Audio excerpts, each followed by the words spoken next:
합니다. 오늘도 말씀을 통해 죄악이 간영한 세상에 살다 온 저희들 어둠 속에 방황하고 헤매다가 왔을지라도 말씀으로 성령으로 하나님의 나라의 빛을 조명하셔서 빛으로 인생을 살아가는 저희들 되게 하옵소서. 예수님의 이름으로 기도드립니다. 아멘. 제가 설교할 때는 이것도 꺼도 될 것 같기도 하고. 자, 이제 오늘도 동영상을 먼저 하나 볼 텐데 동영상 가운데 하나만 봅시다. 타임라인, 폴스 미셔너리 조니 그 하나만 먼저 봅시다. Jesus was crucified and rose from the dead for all practical purposes 33 AD. And then the church began. And then Antioch becomes the center of the movement, not Jerusalem. They were kicked out of Jerusalem. And then the Apostle Paul goes on a missionary journey. He's sent from the church of Antioch, and that's his first journey, goes into southern Turkey. His second journey, he goes back and sees those churches again. And then Paul starts his third journey. And on his third journey, he is raising support for the poor in Jerusalem. Goes back to the original churches, goes to Ephesus. He spends 2 years in Ephesus, and he writes a letter to the church at Corinth, 1 Corinthians. Then he goes back to Macedonia, which is the area that Philippi, Berea, and Thessalonica are in. He writes a second letter to the Corinthians from Philippi, that's 2 Corinthians. And then he travels down from Macedonia, travels back to Corinth, and then he stays a good while in Corinth. And while he's in Corinth, this is all about in Acts 20, he writes the letter to the church in Rome. And then he leaves Corinth, goes back to Macedonia, goes to Philippi again. This will be his last time in Philippi. Goes back to the coast and then to Jerusalem where he's arrested. Paul's arrested and he spends 2 years in a jail in Caesarea along the ocean. And then because he's a Roman citizen, he appeals to the emperor. And after those 2 years, he then travels and he's shipwrecked on his way to Rome, goes to Rome, and he is under a kind of a house arrest while he is in Rome. While he's in Rome, he writes what we call the prison letters, the prison epistles. And Philippians is one of those. While he's in Rome, in a jail, he's writing to the people at Philippi. 사도행전 다 봤어요 이제. 3차 로마 4차 여행까지 좀 간략하게 한 거예요. 이것도 간략하게 한 거고 또 하나 자료가 더 있는데 시간 관계상 거긴 정확하게 몇 마일 이렇게 갔다는 것까지 있는데 공통점이 있어요. 사도 바울의 선교 사역에 공통점이 있어요. 특징이 있어요. 지금 나와 있는 찍고 간 곳 대부분이 다 대도시였다라고 하는 것이. 대도시를 중심으로 사도 바울의 선교 사역의 어떤 출발점이 되기도 하고 그 과정 속에서 복음을 전하는 어떤 정거장 역할을 하게 돼요. 그래서 사도 바울은 이 도시 선교에 특별히 관심이 있었고 도시 선교를 통해서 세계 선교를 감당할 수 있었던 그런 어떤 전략적인 측면에서도 성공한 좋은 사례다 이렇게 볼 수가 있어요. 제가 그럼 그 사진을 좀 볼까요? 에베소를 중심으로 해서 거쳐갔던 그 대도시 장면 몇 장면만 보여드릴게요. 이게 어디예요? 뭐라고 되어 있어요? 에베소라고 되어 있어요? 아니면 빌립보라고 되어 있어요? 안디옥. 첫 번째 그 설계 선교의 그 센터가 되고 중심이 됐던 역할을 했던 도시예요. 안디옥이라는 곳이에요. 굉장히 고대 도시 치고 크죠. 이게 안디옥의 도로이기도 해요. 도로가 이 정도 되면 벌써 규모를 알만해요. 또 한번 넘겨볼까요? 이건 어디예요? 골로새 시티. 응? 골로새. 골로새. 골로새란 물론 뜨리드로 해서 이렇게 좀 그림을 만든 건데 저만큼 굉장히 고대의 대도시의 어떤 위험을 가지고 있었다. 그런 것들을 보여줄 수 있고요. 이거는 에베소 극장이죠. 에베소 지역에 있는 극장이야.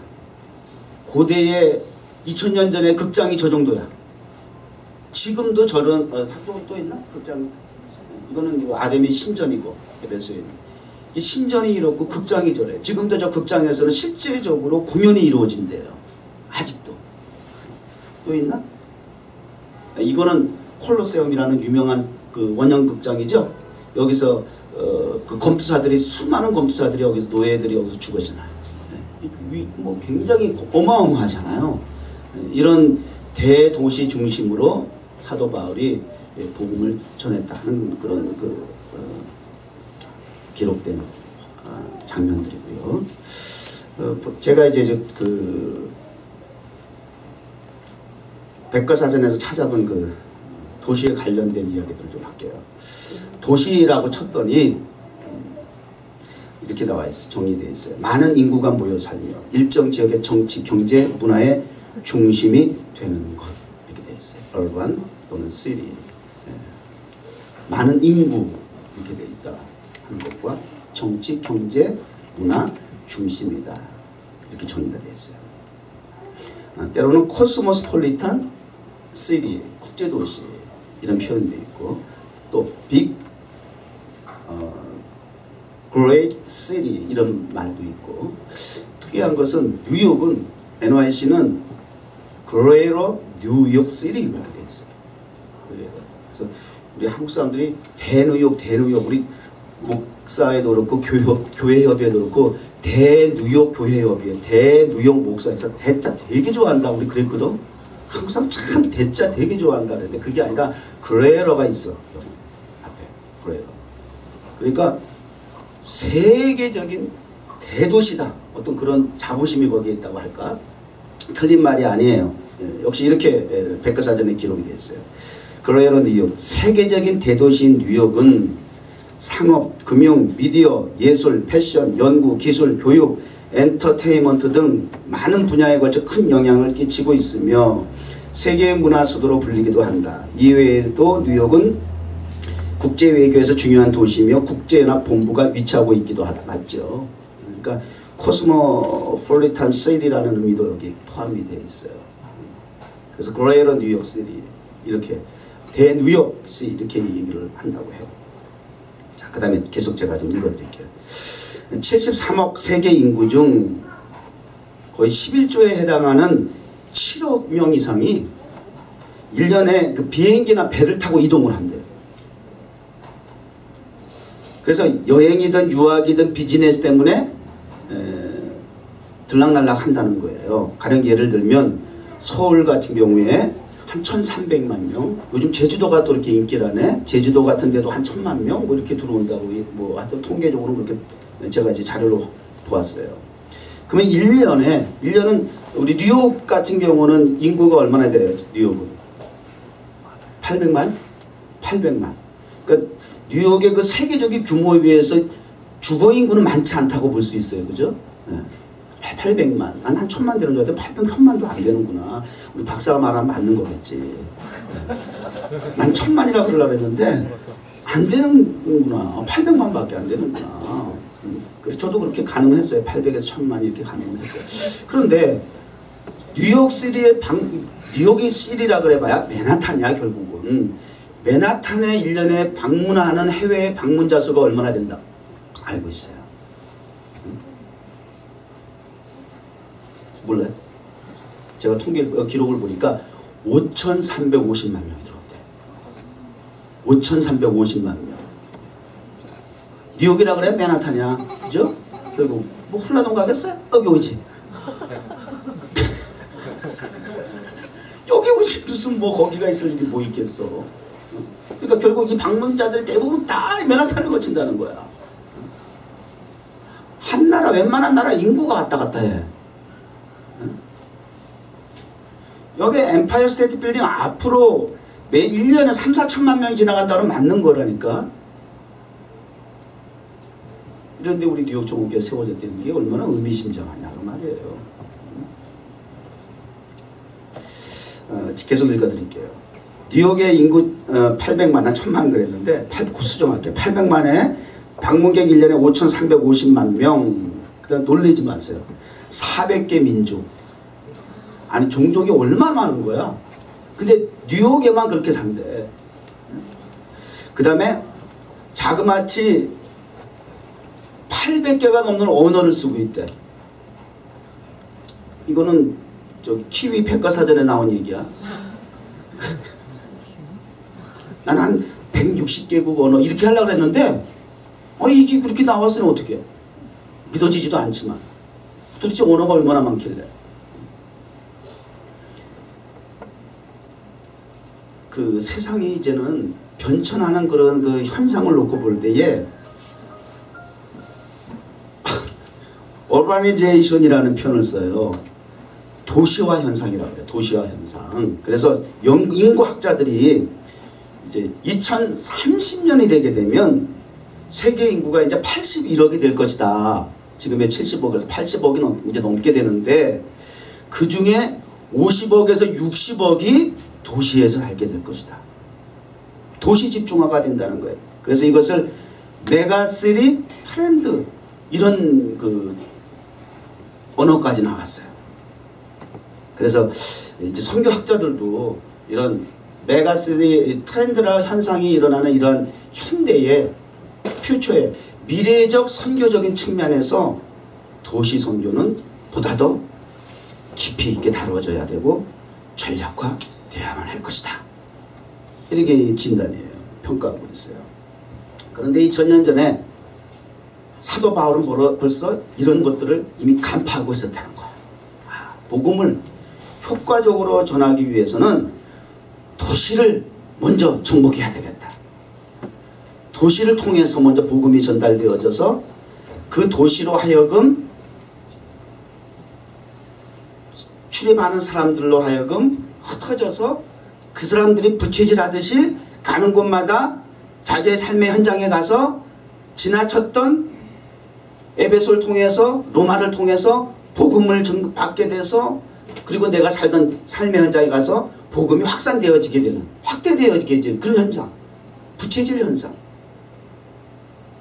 복음의 정거장 같은 역할을 해줄 수 있는 그런 측면에서 도시 선교에 먼저 좀 관심을 가지고 전략적 측면이 있지 않았느냐 이런 이제 의미 부여를 오늘 학자들도 하고 있게 되는 거죠. 조금 더 제가 이제 사도 바울이 살던 시대에 그 도시들을 한번 정리해 봤어요.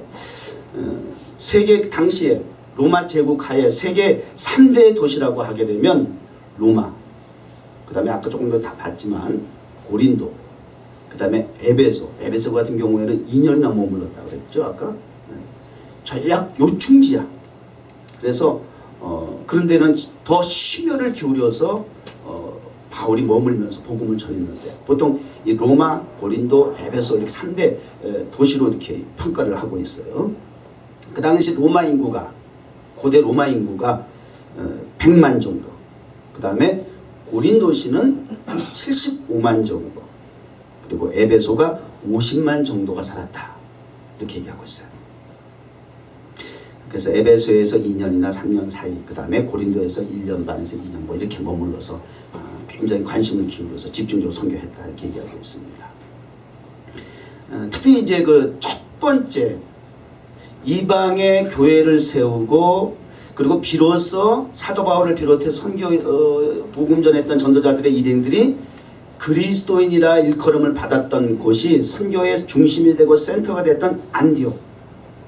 그래서 이방에 더 계속 이렇게 나가기 전에 계속 들락날락 하면서 아까 지도 보셨죠? 그 안디옥이라고 하는 데가 중심이 되고 선교 센터의 첫 출발지가 되었는데 그 안디옥 같은 경우에도 안디옥은 성경에 지명이 한 20가지 가까이 돼요. 안디옥이라는 이름이 많아. 그 중에 그 수리아 안디옥을 얘기하는 거예요. 인구가 한 50만 명이 되었다는 거예요. 그리고 그 안디옥은 아름다운 안디옥 그런 별명 또는 동방의 여왕 이런 별명을 가지고 있어요. 그러니까 그 도시의 어떤 그 특징을 좀 뭔가 이렇게 느껴볼 수 있는 별명이라고 할 수가 있겠죠. 그렇게 불리울 만큼 국제도시였다. 동서 문화가 교류되고 또 행정과 상업의 중심지로 그러다 보면 자연스럽게 호화스럽고 사치스러운 부분들이 많이 부각이 돼. 그러다 보면 비도덕적이게 되고 결국은 타락하는 그런 어떤 도시 현상의 모습을 보여주게 돼 있죠.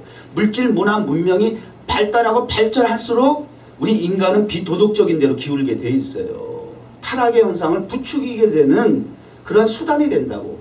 타락하고 싶어도 원시시대는 타락할 수 있는 조건이 공산주의가 그래서 그나마도 양호한 거야. 타락의 수준으로 본다면. 자유세계가 문명이 발달한 세계가 갈 때까지 가는 거라니까. 자유가 아니라 방임이 되고 방종이 돼가지고 관리가 안 되는 거야. 타락한 인간의 본성을 가지고 있는 인간들이. 제가 호주에 있을 때 말이야. 처음에 제가 첫 이민 국가가 호주거든. 그 한국에서 그 복잡하게 살다가 호주 가니까 진짜 파라다이스더라고. 파라다이스. 정말 지상 낙원이더라고. 진짜 어느 쪽을 향해서 사진을 찍어도 칼낸다 화보가 나오더라고. 진짜 몇 달 동안은 입을 못 다물고 다녔어. 너무 아름다워가지고.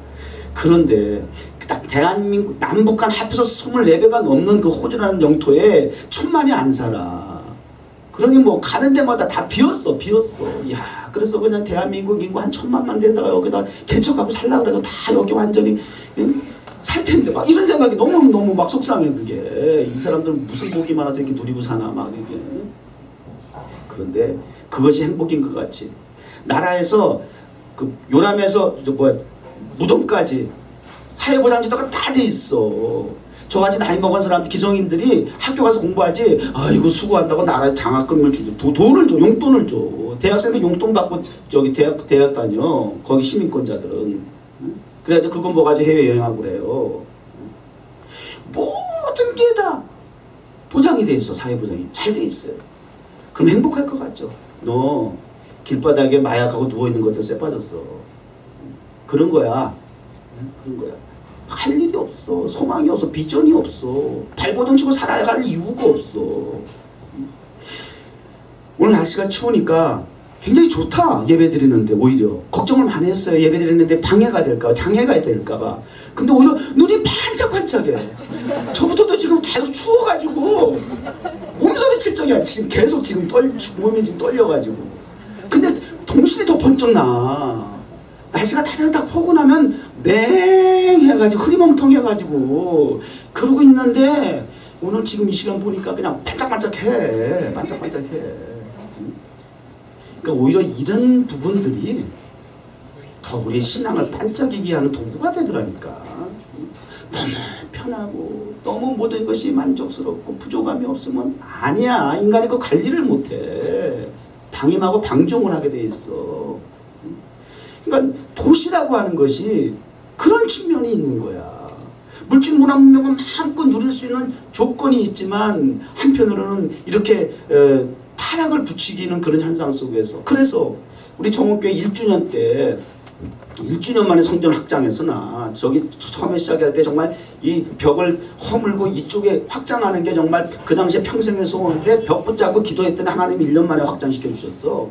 그래가지고 저 뻥 뚫어가지고 1주년 기념예배 드릴 때 방송국 사장 목사님 모시고 여기 무슨 저 권면을 들었더니 그 목사님 얘기가 난 지금까지도 안 잊혀져 먹어져. 10년 전 얘기인데 그 목사님 권면한 그 목사님 여기 맨하탄에서 목회를 하셨던 분이거든. 그리고 저쪽에 동네에 들어가셨거든. 이런 얘기를 하시더라고. 이 맨하탄 왕마귀들이 득실거리는 곳에서 목회를 하게 되신 주 목사님. 이렇게 얘기 시작을 하더라고. 왕마귀들이 득실거리는 이 맨하탄에. 근데 그 목사님은 40일 금식 기도를 여러 번 하신 목사님이야. 그러니까 얼마나 영혼이 밝으시겠어. 그러니까 뭔 말씀인지 더 격하게 와닿아. 40일을 금식을 여러 번 하신 목사님이니까 영혼이 밝아서 왕마귀들 득실거리는 걸 보셨겠구나. 가능성 있는 얘기를 하시니까 이 그런 현장이라는 거, 도시라는 것이 겉으로는 반짝거리고 화가 좋아 보이지만 실은 인간의 방탕과 타락을 부추기고 있는 배후의 왕마귀들이 각 분야에서 득실거리고 있다.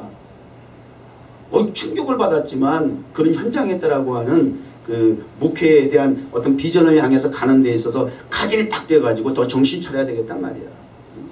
이런 생각을 10년 전에 1주년 기념 예배 때 권면을 하셨던 그 말씀이 지금까지도 이렇게 기억이 나요. 그런 것이에요. 아까도 보셨죠. 안디옥에 그 아폴로 신전이 있고 무슨 아데미 신전이 있고 그 규모를 보셨죠. 이게 다 무슨 종교적이지만 사실은 거기서 매음을 일삼는 그런 종교들이었어요. 제사장들이 다 여자 제사장들이 다 그냥 거의 참녀들 출신들이 들어와가지고 이런 성적인 타락을 부추겼던 그런 신전들이었다라고 하는 거예요. 우상의 도시라는 얘기예요. 이런데 복음의 요충지가 됐어요. 세계 선교의 출발점이 됐어요. 전략적인 기지가 됐어요. 중심 센터가 됐어요. 이게 사도 바울의 선교의 모습이었다라고 하는 것이에요. 그러면서 거기서부터 시작이 돼가지고 갈라디아, 마게도니아, 아가야, 아시아에 돌아다니면서 아까 본 대로 에베소서, 고린도서 뭐 그냥 쫙 밀레도 나오잖아요. 그래서 이제 세계 복음화가 이제 시작이 되는 거죠.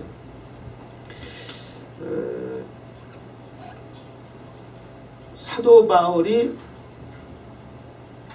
이렇게 도시 중심으로 세계 복음화에 쓰임 받을 수 있었던 동기는 어디서,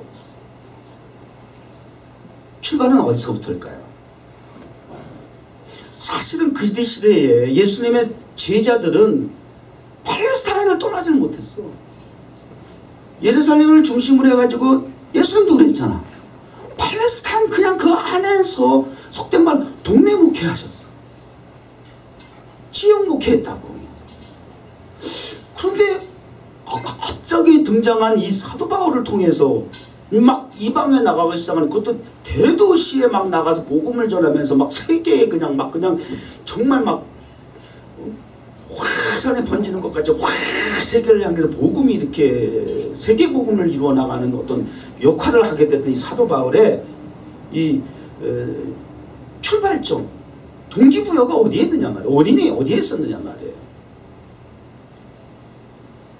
어디 있다고 생각하세요?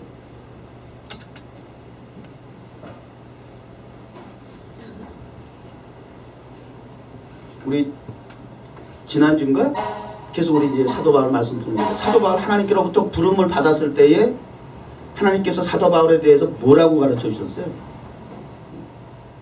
사도 바울은 어떤 인물이라고 하나님께서 말씀해 주셨어요? 사도 바울은 나의 택한 그릇이다. 아이고 맨날 처음 듣는 것 같이 그래. 좀 받아줘. 나의 택한 그릇이다. 택한 그릇. 어떤 용도로 쓰시려고 택한 그릇이라 그랬어요? 에? 이방인들과 임금들과 유대인의 후손들에게 나의 복음을 전하게 하려고 하나님께서 쓰시려고 택한 나의 그릇이다. 근본적인 사도 바울이 이렇게 엄청난 12사도도 감히 흉내도 낼 수 없었던 이 세계 복음의 위대한 사역의 주역이 될 수 있었던 것은 하나님께로부터 택함을 받았다. 하나님께로부터 콜링을 받은 것이에요. 저보고 초창기 때 많이 왔었어요. 사람들 인터뷰하고 기자들이 오고 또 뭐 박사 논문 받는 친구도 와, 젊은 애 친구도 와서 도시선교에 대해서 쓰려고 하는데 박사 인터뷰 좀 해주세요. 그리고 많은 인터뷰를 제가 했어요. 사실 그때는 뭐 더 조금해서 시작할 때는 조금 카페만 오픈해서 목회할 때니까 어떻게 해서 이렇게 카페 목회에 대해서 좋은 아이디어를 이렇게 가지고 되셨느냐. 보통 질문이 좋은 아이디어, 어떻게 해서 이런 아이디어 이렇게 얘기하더라고요. 그때마다 저는 이렇게 얘기했어요. 아이디어 아닙니다. 하나님의 콜링입니다. 하나님의 계획 속에 지으신 목사를 택하 쓰시기 위해서 하나님께서 주신 소명이고 사명이지 아이디어 아닙니다. 제가 목회를 하면서 이렇게 저렇게 해보니까 힘들고 어렵고, 지금은 한국도 마찬가지고 미국도 마찬가지고 지금 신학교에서 목회자들은 계속 배출되는데 지금 갈 데가 없대네요. 교회도 한계가 있고, 그 다음에 제 신학교 다닐 때만 70, 80년도만 하더라도 막 그냥 그때는 맨땅에 헤딩해도 개척이 될 때인데, 지금 개척 엄두도 있는 교회도 점점 감당이 없어가지고 자진 문 닫고 지금 난리가 나는 방법이 개척, 이건 꿈도 꿀 수 없다는 거예요. 이런 시대가 되었잖아요. 이런 때에 어떻게 맨땅에 이 뉴욕 맨하탄에서 이렇게 목회를 하게 됐는지, 참 그 아이디어, 뭐 이렇게 질문을 대부분 했어요. 아이디어 아닙니다. 하나님께로부터 부름받은 소명입니다. 사명이었습니다. 어렸을 때부터 저는 그냥 교회를 보고 저렇게 이쁘게 크게 잘 지은 게 없고 부러워 본 적이 없고, 정말 다방이나 카페나 레스토랑이나 극장, 공연장 이런 데서 막 이런 데서 이렇게 예배드렸으면 좋겠다, 이런 마음이 어렸을 때부터 그렇게 있었고, 거기다가 또 우리 어머님이 저를 위해서 그렇게 또 기도하셨고, 또 그 다음에 저를 데리고 기도원에 가서 능력 있는 목사님, 원장님만 있으면 그저 막 안수기도 받으러 우리 어머니 저 그냥 어렸을 때부터 그냥 집회는 그냥 딱 끌고 다니시면서 그냥, 그리고 막 어떻게 해야 되는지 목사님한테, 원장님한테 안수기도 받으라고 말이지, 그렇게 밀어넣어서 막 밀어놓고 말이야, 줄 세워가지고 어렸을 때, 초등학교 때 막 이렇게 어렸을 때 기도해 주시는 말이죠. 기억이 나요. 세계 복음을 전할 하나님의 종이라고 말이죠. 그렇게 기도를 해주셨어요. 어렸을 때 무슨 소리인지 도대체 난 그 당시 60, 70년도까지만 하더라도 비행기 타는 건 그거는 정말 고위 관리들만, 정말 있는 사람들만 타는 그런 거였지, 감히 꿈도 꿀 수가 없었어. 비행기 탄다라고 하는 것은 자동차도 못하고 삼각도 못할 때인데, 폰이 보고 얼마나 부러웠는데, 저런 건 오늘 누가 타는 건가. 정말 주변에 잘 사는 기업인들이나 타고 다니는 거 봤지, 감히 비행기는 거 꿈도 꿀 수 없었어요. 근데 저보고 전 세계 복음을 전할 하나님의 종이라고 기도해 주시는 능력 있는 종들이 그렇게 기도해 주시더라니까. 저는 오히려 웃었어요. 우리 어머님이 나도 너를 위해서 그렇게 기도했다 이렇게 얘기해 주시고 말이죠. 하나님의 콜링이 있었어요. 하나님의 소명과 사명이 있었던 것이에요. 아이디어가 아니라는 거예요. 사도 바울의 이 전 세계를 향한 도시를 통해서, 선교 전략을 통해서 세계를 복음화시켰던 것, 하나님께서 택한 그릇으로 준비하셨다라고 하는 것이죠. 인간적인 백그라운드를 또 보더라도 가능성이 있는 게 많잖아. 우리 사도 바울에 대해서 계속 수요 위대한 신앙 예배도 그렇고 같이 말씀을 보는데, 도시하면 여러분 어떤 생각이 들어요? 도시하면 어떤 특징이 떠올라요? 빠르다. 또 도시하면 세련되다. 그런 얘기 해달라는 거야. 세련되다. 복잡하다, 빠르다, 세련됐다. 보통 대도시에 큰 학교들이 많잖아. 학교가 많고, 거기 뉴욕 맨하탄만 하더라도 세계적인 대학이 여기 다 있잖아. 업타운엔 콜롬비아, 다운타운은 NYU, 그 다음에 중간에 구석구석에 패션 쪽에는 최고의 대학들이 다 있고, 그죠? 여러 가지 다양한 세계적인 대학과 학문과 문화가 공존하고 있어요. 그러니까 학력적인 면에서, 또 다양한 그 기술적인 면에서 학력과 실력이 있는 특징을 가지고 있는 곳이 이 대도시다. 그런 게 오잖아요. 자, 그랬을 때에 바울을 돌아서 한번 그분의 인물을 한번 우리가 살펴본다면, 역시 도시 목회할 수 있는 인간적인 백그라운드가 준비되어 있어요, 없어요? 준비되어 있는 사람이에요. 다소 출신이야. 다소도 대도시예요. 도시남이야. 첫째. 차도남. 거기다가 학문 최고의 학부야. 가말레일 문화사상 최고였어.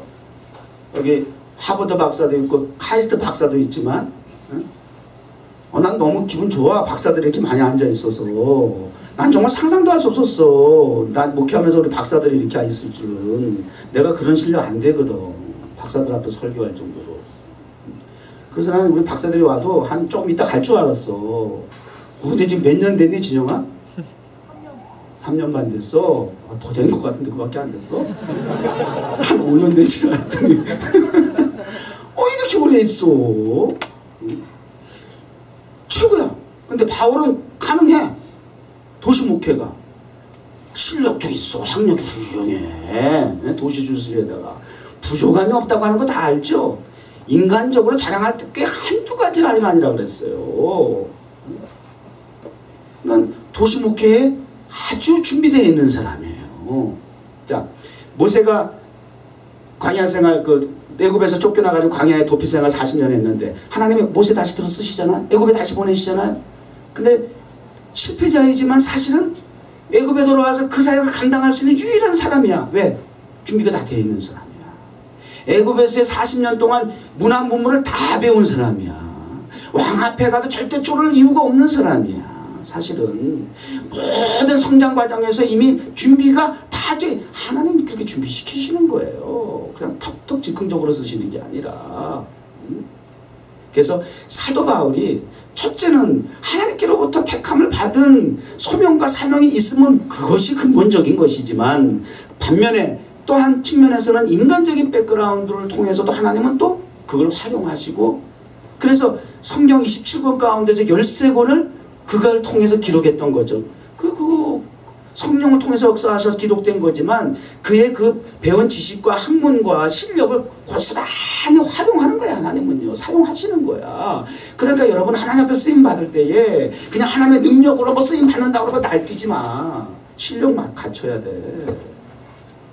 실력을 갖춰놓으면 같은 사역을 하더라도, 같은 비전을 가지고 나아가더라도, 무시하는 건 아니지만, 사실은 베드로는 베드로대로 그 사역이 있지만 베드로보다 바울이 이렇게 활동할 수 있었다라고 하는 것은 그만큼 실력이 갖춰져 있다는 건 무시할 수가 없어요. 베드로는 좀 무식했어요. 그러니까 성경을 기록하는데 그게 활용되기보다는 그냥 베드로는 베드로의 사역이 있어요. 그러나 바울은 바울대로 그런 준비된 부분이 있기 때문에 13권의 성경도 기록하게 되고 이렇게 세계 복음화를 이루어 나가는, 그래서 헬라 문화 아주 정통하거든. 바울은 뭐 이런 데서 능수능란해. 어디다 갖다 놔도 부족함이 없어. 그냥 대화가 돼. 절대 밀리지 않아. 어떤 학문과 학파와 더불어서 종교적인 얘기를 하고 학문에 대해서 얘기를 해도 삐리지 않을 수 있는 그런 나름대로의 실력을 갖추고 있었다. 철저하게 도시의 사역에 맞춰진 사람이야. 맞춤형 목회자, 사도예요. 여러분, 대뉴욕에서 목회하고 그 목회 가운데서 여러분들이 비전을 이루어 나가기 위해서 쓰임받을 수 있는 도구가 되기 위해서는 여러분 실력을 갖추세요. 실력 갖추셔야 돼요. 하나님의 능력도 내 실력과 내가 준비된 만큼 활용하시는 거예요. 뻥튀기를 그냥 하시는 것이 아니라.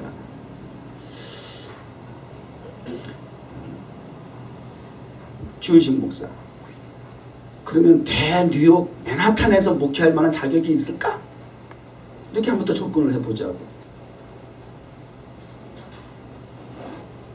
어떤 면이, 자 그러면 주효신 목사님은 맨하탄에서 목회할 만한 부분에 대해서 내가 뭔가 느끼고 본 것이 있습니다 라고 생각한 사람 한번. 저는 여기 후러식 저쪽 퀸즈에 들어간 목사님들 한결같이 똑같이 이렇게 인사하세요. 아이고 맨하탄에서 오신 목사님, 맨하탄에서 오신 목사님. 굉장히 저 대우받아요. 무슨 얘기예요? 동네에서 목회하는 분들도 맨하탄이라고 하는 특수성을 아시니까. 맨하탄에서 목회한다는, 동네 목회도 너무 요즘 힘든데 맨하탄에서 10년 이상 목회한다는 게 장난이 아니다라고 하는 걸 그분들도 알고 계시다는 거예요. 분위기는 안 되는 거예요. 그러다 보니까 저도 그런 어떤 나름 대우 아닌 대우를 인사를 받아요. 혹시 주효신 목사가 맨하탄에서 목회할 수 있는 어떤 기질이 보이셨다, 느낀 부분이 있으면 여러분 입으로 한번 얘기해보세요. 내가 내 입으로 하면 얘기가 좀 그렇잖아. 물론 여러분 모르거나 말을 안 하면 내가 이제 할 거야. 기질이 있어 없어? 어때? 그 얘기를 해보라고. 여러분 교회 밖에 나가서 전도할 때 목사 얘기도 안 하? 무슨 얘기, 전도 어떻게 하는데? 뉴욕 정원교회 예를 들어서 목사에 대해서 얘기하라 그러면 뭐라고 얘기해? 얘기 좀 해봐. 어떻게 전도를 했나? 교회 얘기하면 보통 그렇잖아. 교회 얘기 하더라도 항상 복음의 내용이지 하지만 담임 목사 얘기를 안 할 수는 없잖아. 그 교회는 어떤 목사님인데 그럼 뭐라고 얘기를 해요? 여러분이 보는 주목사의 기질과 특징은 뭐예요 도대체? 아이고 추우니까 막 말이 그냥 섞인다 그냥. 아주 추워. 말이 막 빨라지네. 뭐냐고. 설교. 에? 설교요. 그러니까 얘기를 해. 어떤 게 특징이냐고. 다른 교회에 비해 설교 스타일이 많이 다르십니다. 그러니까 맨하탄 스타일이야? 예. 그러니까 너무 좋아요. 맨하탄과 연결해서 맨하탄과 연결해서 얘기를 하거라. 이 대도시 맨하탄의 특징과 솔직하고 편하게 어려운 말 많이 안 하고 직설적이다. 그 다음에 또 뭐 개방성이요. 어? 개방성. 개방성.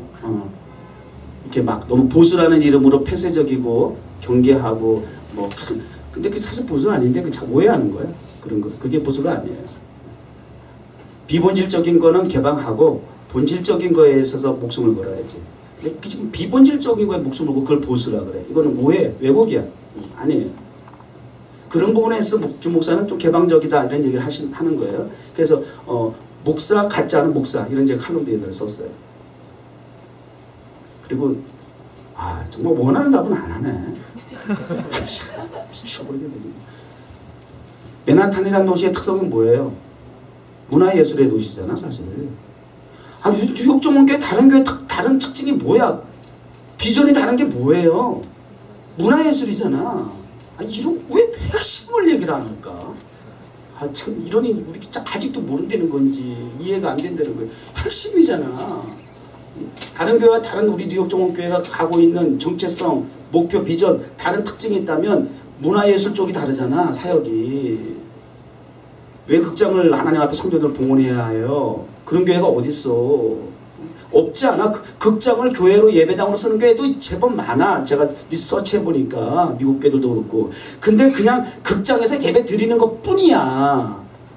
근데 굳이 극장에서 예배만 드리기 위해서 거기 극장을 쓸 이유가 또 뭐가 있어요? 여기도 훌륭한데. 근데 저는 꼭 극장이어야만 해요. 왜냐하면 예배만을 위한 예배 아니면 예배라고 하는 포맷이 지금과 같은 것이 아니라 철저하게 공연 문화를 통해서 우리가 예배 오늘도 예배 가운데 우리가 경배와 찬양하면 다 같이 막 부르잖아. 안 부르면 그거 은혜 못 받은 사람이야. 그치? 같이 막 입 벌려서 불러줘야 돼. 근데 가만히 있어? 그러면 그 사람 은혜 못 받은 사람이고 응? 은혜를 방해하는 사람이라고 할 수 있지만 그러나 제가 원하는 예배는 또 다른 면이 있어요. 예를 들어서 묵상을 하는 거야. 찬양할 때 듣는 것만으로도 너무가 은하대. 또 얘기하지만 불후의 명곡 들으면서 지난주도 보니까 얼마나 웃는지 몰라. 웃을 때는 막 뛰어 막 서서 막 시키지도 않았는데 그냥 애고 어른이고 막 뛰고 또 막 그냥 눈물을 막 흘리고 이래. 예배 문화도 내가 꼭 뭘 해서가 아니라 그냥 듣기만 해도 눈물이 나올 수 있고 환희가 올라올 수 있도록. 왜 입 안 벌려 그러고 막 그리고 막 찬양을 억지로 시켜서 되겠어요 그게. 감정과 감동이 자연 발생적으로 올라와야지 그걸 강요한다고 될 일이냐고. 답답한 일이야. 제가 안 봐도 경배와 찬양할 때 앞에 여러분들 모습 그림이야. 그러나 그냥 듣기만 해도 여러분들에게 감동이 밀물처럼 몰려올 수 있는 경배와 찬양팀이 좀 됐으면 좋겠어. 할렐루야. 그저 표정이 막 그냥 마음의 감정의 변화를 통해서 막 그게 보여줄 수 있는.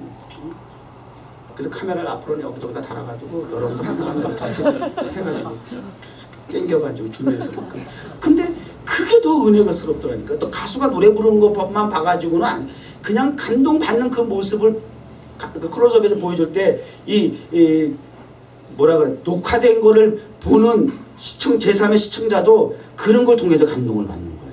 그런 걸 통해서. 야, 저 현장에 있는 사람 행복했겠다.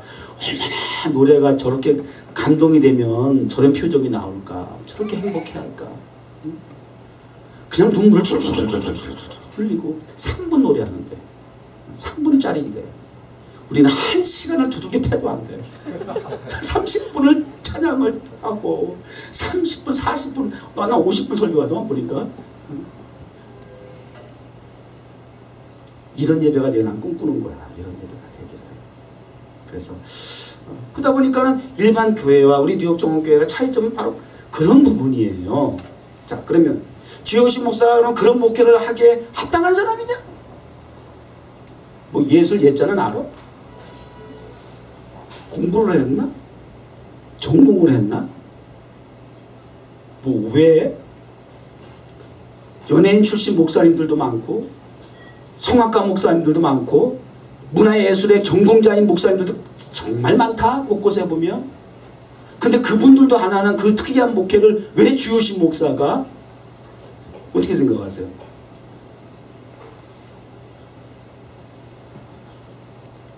배워서도 전공에서도 활용될 수 있는 가치가 있지만 뼛속 깊이까지 새겨져 있는 그 흔적과 자국, 이것도 무시 못하는 거예요. 제가 혈액형이 뭐예요? A병. 이제 별얘기를 다 한다. 이제 근거를 막 이제 세우려고.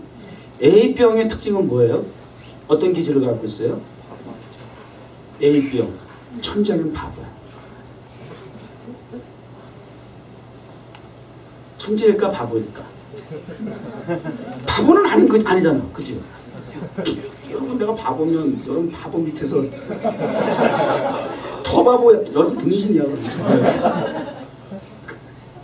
여러분 저를 낮추면 여러분 더 낮춰져야 되니까. 자식들은 막 심하게 욕하는 사람이 있어. 무슨 새끼야 무슨 새끼야 무슨 자식아. 그러면 자기 그건 그거야. 그러면. 그렇게 되는 거야. 가까울수록 존중해 주세요. 존경해 주세요. 높여 주세요. 그래야 내가 올라가는 거야. 가까이 있는 사람을 자꾸 낮추면 주변에서 같이 낮춰지게 돼 있어. 그 정도밖에 안 되는 수준이구나. 가까울수록 존경해 주세요. 높여 주세요. 개인적으로보다 남이 있을 때일수록 더 높여 주세요. 그게 여우같이 잘하는 거야. 그게 지혜로운 것이야. A병, 천재는 바보. 그 다음에 A병의 특징, 문화의 예술성을 가지고 있다. 그런가? 몰라? 봐봐. 내가 억지로 가서 조사해봐. 그래서 성경인물 가운데 A병의 유형에 가진 그 캐릭터를 가지고 있는 분이 성경인물 가운데 이거 다 조사돼서 나온 자료야. 다윗이라는 인물을 A병으로 얘기를 해요. 다윗 시편 많이 기록했죠. 다윗 사울왕이 악신이 들리면 악기를 갖고 연주하고 노래해가지고 악신을 물리쳐줬죠. 예능과 예술과 문화에 능한 사람이야. 그래서 데이비드 왕을 A병이라고 그래요. 제가 A병이에요. 문화예술 쪽에 미쳐. 그냥 좋아하는 게 아니야. 미쳐버려. 너무 좋아. 그게 어렸을 때부터 그랬다니까. 배워서 그런 게 아니라 배운 무당도 두 가지가 있대. 배운 무당이 있고 그냥 신들린 무당이 있대. 수준이 달라. 목사도 두 가지가 있어. 배운 신학교에서 배운 학문만 배워가지고 정보만 전달하는 목사가 있고 하나님의 신, 성령의 임한 성령의 신에 취해서 복음 전하는 목사가 있어. 달라. 이 전문가도 달라. 학문을 배워서 이렇게 실력 발휘하는 사람이 있고 학문은 없어. 근데 바닥에서부터 일해가지고 현장에서 일해가지고 실력 발휘하는 사람 다르지. 근데 실력이 현장에서 바닥에서 일하는 사람이 더 좋을 수 있어. 어떻게 보면 더 진짜야. 학문은 좀 부족하지만 배운 것보다는 현장에서 나는 전문가는 아니고 배우지는 않았지만 그런 측면에서 하나님은 저에게 그런 마음을 주셨어. 그러니까 이게 뭐 아이디어가 아니라 뭐 어렸을 때 왜 다방이나 레스토랑 가서 왜 이런 데서 예배 드린다고 생각을 해. 정신 나간 거 아니야? 그런 생각을 어떻게 감히 할 수가 있어. 목사님 돼야지. 난 그랬어. 어렸을 때부터 목사님 돼야지. 난 목사님 되면 이렇게 목회해야지. 앞으로 이렇게 설교해야지. 설교를 꼭 강단에서 이렇게 하지 말고 그냥 왔다 갔다 하면서 설교해야지. DJ들이 막 그냥 무스갯소리 하면서 이렇게 음악 틀어주고 막 그랬거든. 옛날에 신청곡 받고 이런 식으로 대화식으로 설교해야지. 난 그냥 어렸을 때부터 그랬다는 얘기예요. 그러니까 뉴욕 정원교회 주요신 목사가 극장식 성전을 봉헌하고 앞으로 문화예술 쪽에 이렇게 관심을 가지고 공연 예배를 통해서 그렇게 복음을 전한다고 하는 것이 우연한 일이 아니고요. 목사의 어떤 아이디어가 아니고 목회를 이렇게 저렇게 하면 다 안 되니까 이렇게 해야지라고 하는 아이디어가 아니고요. 첫째는 하나님께서 어머니를 통해서 이미 나의 택한 그릇이라고 하는 소명과 사명이 있었고요. 주의종들의 그런 기도가 있었고요. 그리고 타고난 기질 속에 하나님께서 저에게 이런 은사를 주셨다라고 하는 거예요. 70년대 제가 80년대 부교육자 하면서 말이죠. 저 기타 치고 피아노 치고 다 했어요. 가는 데마다 막 그리고 장사병 2,400명씩 모아놓고 제가 혼자 나가서 막 인도하고 그랬어요. 막 교회에서 막 위문 활동하면 제가 앞에 나가 사회 보기도 하고 전사면 다리를 벌벌벌 떨어. 아이고 나 저렇게 많은데 나는 못 나간다고. 나갈 사람 없냐고. 내가 나간다 그랬어요. 고등학교 때도 막. 그래서 사회 보기도 하고 막 이랬었어요. 기질이야. 있어 그런 게. 그러니까 주요신 목사 막연한 꿈 갖고 막연한 비전 가지고 엉뚱한 생각한다고 그렇게 생각 혹시라도 있는 사람 되게 해야 돼. 그리고 앞으로 동참하는 마음으로 위해서 기도해 주셔야 돼. 예? 자, 이런 어떤 첫 번째 하나님의 부르심, 영적인 소명과 사명을 통해서 그리고 인간적인 준비된 백그라운드 이런 것들을 통해서 하나님은 사도 바울을 그렇게 쓰셨다라고 하는 것. 그걸 한번 참고적으로 우리가 좀 알 필요가 있고요. 그 다음에 이 도시 선교를 통해서 선교는 크게 두 가지가 있어요. 하나는 고잉 미션이 있어요. 고잉 미션. 근데 고잉 미션이라고 하는 것은 우리가 일반적으로 미션하면 선교하면은 보통 나가는 거잖아. 그리고 대체적으로 어디 원주민 선교 그렇죠?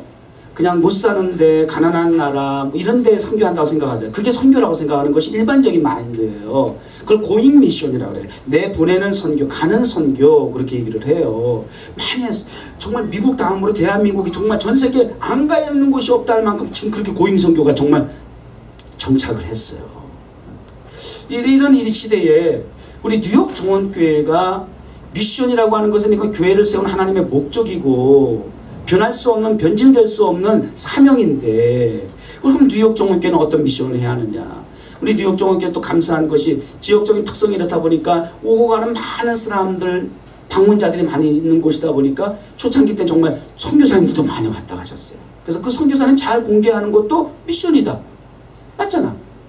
그래서 참 감사한 생각도 하기도 했고요.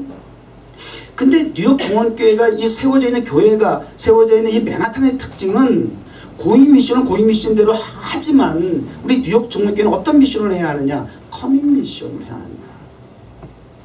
여기는 찾아오는 곳이야. 찾아오는 곳이야. 아까도 얘기했죠. 5,350만 명이 전 세계에서 그것도 자비량으로 와. 자비량으로 와. 내가 가서 복음을 전해야 하는데 그 사람이 알아서 와. 이게 얼마나 최적의 장소야.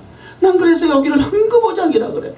복음을 전하는 선교를 황금어장이라 그래.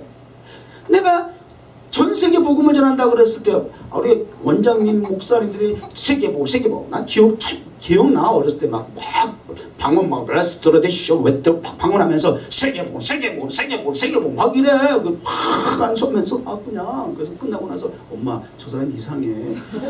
왜 나보고 세계복음이래? 너무 웃겨. 정말 난 서울 떠나보지 못했거든. 시골도 못 가봤거든. 근데 무슨 세계복음? 말도 안 되는 소리 하니까 너무 나는 무섭어. 비웃었어. 우리 어머니가 나도 너를 위해서 그렇게 기도했어. 그러면 전 세계 그 당시만 해도 전 세계 복음을 전한다 그러면 고잉 미션만 생각했단 말이야. 중국으로 가고 막. 근데 그게 상상이 안 되는 거야. 어떻게 세계 복음을 전해? 그런데 맨하탄에 와서 목회를 하면서 이 나이에 깨달아졌어. 10대 때 받은 그 기도를 이 나이에 깨달은 거야. 알아서 와, 알아서. 아까 얘기했잖아. 400개 민족이 여기 있고 800개 언어를 사용하고 있고 땅끝에서부터 정말 초창기 때 어디서 오셨어요? 또 어디 나라라 그러는데 난 정말 세상에 처음 들어본 나라에서 오셨더라고. 정말 별의별 데서 다 오고 가며 출입하는 이곳에서 세계복음을 전할 수 있다라고 하는 것 상상이나 했겠어? 내가 계획이나 했겠어? 준비를 뭐 알아서 했겠어? 하나님이 다 계획된 대로 진행하시더라는 거야. 타임스퀘어 예배 사진 한번 2장 한번 보여주세요. 이거 최근에 타임스퀘어 예배 드릴 때예요. 추워가지고 광장이 텅 빈어. 나갔더니 광장이 추워서 텅 빈어. 그럼 해야 돼 말아야 돼? 우리 항상 이런 부분에 있어서 갈등하잖아. 나 지금 너무 추워. 교회 가야 돼 말아야 돼? 이불 속에서 나가야 돼 말아야 돼? 뭐 이런 거 있잖아요. 이 정도의 초보자는 아니라고 생각해요. 나갔어요. 사람이 없어. 굳이 해야 할 이유가 있을까? 우리 부활절 새벽 되면 또 나가서 할 텐데 텅 빈잖아. 매년 하지만. 근데 해야 할까? 텅 빈어요. 텅 빈었는데 이 앞에 한 사람이 지금 셀폰으로 촬영하죠. 예배드리는데 계속 뭐 이런 사람 항상 평소에는 뭐 너무 많았지 사실은. 뭐 사방에서 찍어요. 사방에서 막 갖다 들이대 막 카메라. 응? 사방에 사람 많은데. 근데 유독 그날은 사람도 없는데 이 사람 한 사람이 이렇게 나와서 카메라 사진을 들이대더라는 거예요. 또 보여주세요. 그래서 우리 예배 다 드리고 나서 물어보고 대화가 됐어요. 뭐냐? 그 이 사람이 먼저 우리 뭐 하는 거냐 물어. 우리 얘기 소개하고. 그럼 너는 뭐 하는 거냐 했더니 이렇게 보여주는 거야 지금. 이거 지금 실시간으로 전 세계 중계하는 거다 그래. 실시간으로 자기하고 지금 친구들하고 지금 중계가 되는 거래. 요즘 우리 한국에 마리텔이라는 거 알지? 마리텔 텔레비전. 자기 방 안에다 카메라 놓고는 다 사람들 보이게 하는 그런 거 알죠? 어떻게 보면 그런 기능이라고 할 수 있지. 그런 어플 가지고 사용하는 거겠지. 전 세계 자기 친구들과 함께 이 장면을 공유하고 있다는 거예요. 그래가지고 지금 다 실시간으로 우리 예배를 다 지금 자기가 지금 생방송으로 보여줬다는 거예요. 그래가지고 실제 예배 끝나고 지금 하이하고 지금 인사하는 거예요. 우리 저거 좀 인사하는 사진은 없구나. 막 사인하고 막 그랬어요. 카프레스하고 막 이렇게 인사했어요. 미주네 타주 다른 나라 막 그렇게 막 그 장면 실시간 방송되는 거. 그래서 우리 114는 보고 찾아봐라 그래가 찾아보고 그랬죠. 그랬더니 이거 정말 이런 어플인데 세계에 이렇게 방송하는 그런 기능을 가지고 있다고 말이죠. 광장은 텅 빈었는데 그럼에도 불구하고 예배를 드리고 주님의 이름을 찬송을 하고 기도를 하고 말씀을 그랬더니 예배를 드렸더니 생각지 않은 사람이 갑자기 턱 나타나가지고 전 세계 사람들한테 방송을 해주고 있어. 이거 느끼는 거 없어? 불 켜도 돼. 이거 빨리빨리 알아서 좀 맞춰봐. 이게 지금 서로 이게 맞아야 돼, 호흡이. 사람이 아무도 없어서 복음을 전할까 말까 망설였는데 믿음으로 전했더니 사람을 한 사람 붙여주셔가지고 전 세계에 이렇게 예배를 신앙으로 보여주는 일들을 하시더라. 하나님. 그러니까 말씀은, 복음은, 전도는 때를 얻든지 못 얻든지 그래서 하라는 거야. 세계 선교 하고 있어요? 안 하고 있어요?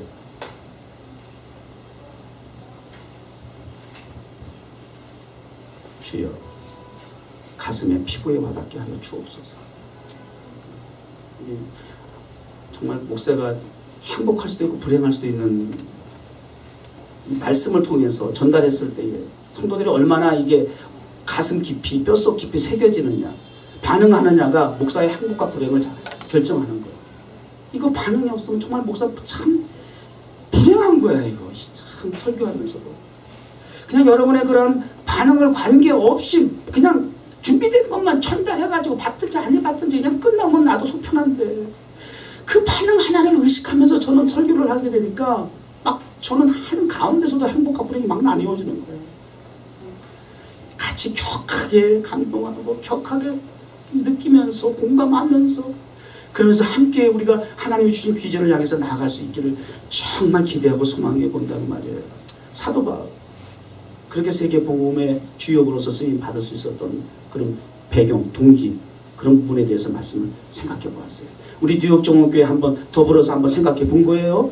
그런 관점에서 제가 지금 사도 바울을 계속 연구하려고 하는 거예요. 오늘 본문 말씀 돌아서 정리를 간단하게 할게요.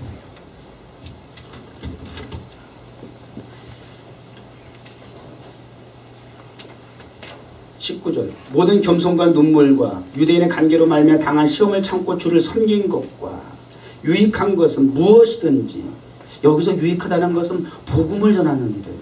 영혼을 구원하는 일이에요. 생명을 살리는 것이에요. 유익하다? 여러분에게 있어서 유익한 건 도대체 뭐예요? 무엇을 더 많이 가지느냐 못 가지느냐, 많이 배웠느냐 못 배우느냐, 건강하냐, 그것이 여러분의 유익입니까? 그런 거 사도 바울처럼 그냥 내려놓으세요. 정말 우리에게 유익한 것은 하나님의 말씀, 생명을 살리고 죽이는 이 예수 그리스도의 이름, 복음이 우리에게 유익한 본질이 될 수 있어야 될 것이에요. 따라서 무엇이든지 공중 앞에서나 각집에서나 거리낌 없이 유익한 것을 하는데 뭐에 주눅이 들어요? 왜 거리낌이 있어요? 왜 우물쭈물해요? 왜 우왕좌왕해요? 거리낌 없어야 돼. 유익한 거, 사람을 살리는 일인데 왜 거리낌이 있어요? 왜 방황을 해요? 왜 갈등을 때려요? 예배를 드리는데 이것이 나를 살리는 유익한 특별한 시간인데 예배 드리는 걸 날씨가 춥다고 거리낌이 있어요? 아니, 방해받을 일이 없어요.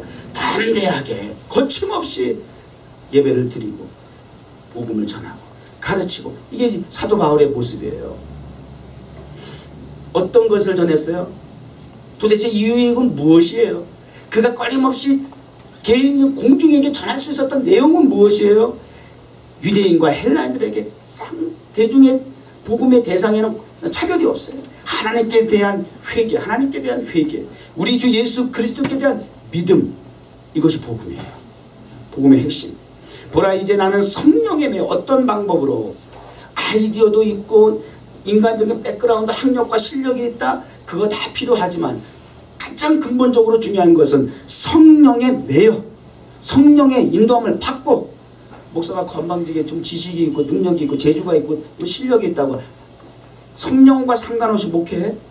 목회가 좀 잘 되고 교회가 부흥되고 뭐 이러니까 깜짝대고 거만 떨고 교만하고 말이죠. 이게 다 망하는 거야.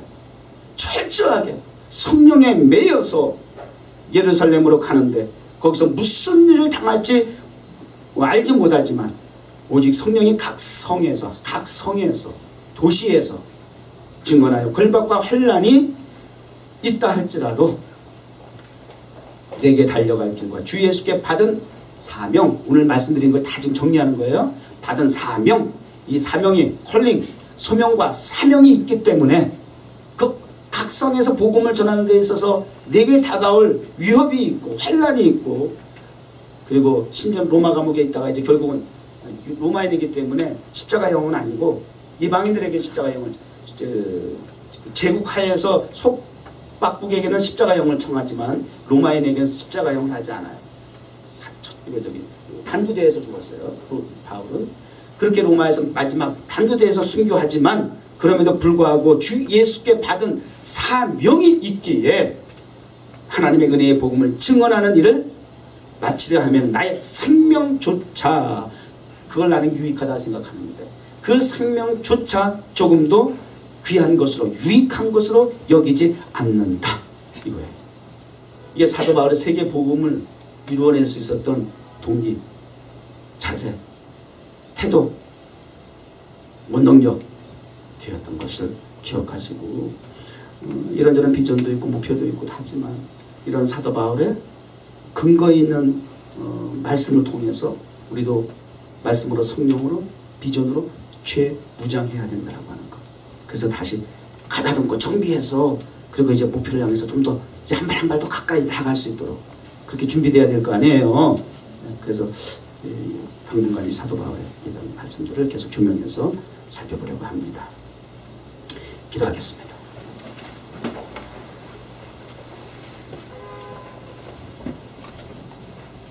하나님 감사합니다. 우리 뉴욕 정원교회 주신 사명, 주요신 목사에게 주신 소명, 그리고 비전. 많은 사람들은 지금도 이해할 수 없다는 식으로 타임스퀘어 광장에서의 예배와 극장 앞에서의 예배, 하드락 카페에서의 예배, 그냥 호기심으로 바라볼 뿐, 때로는 분명 정신 나간 짓이라고 생각하는 사람들도 많이 있을 겁니다.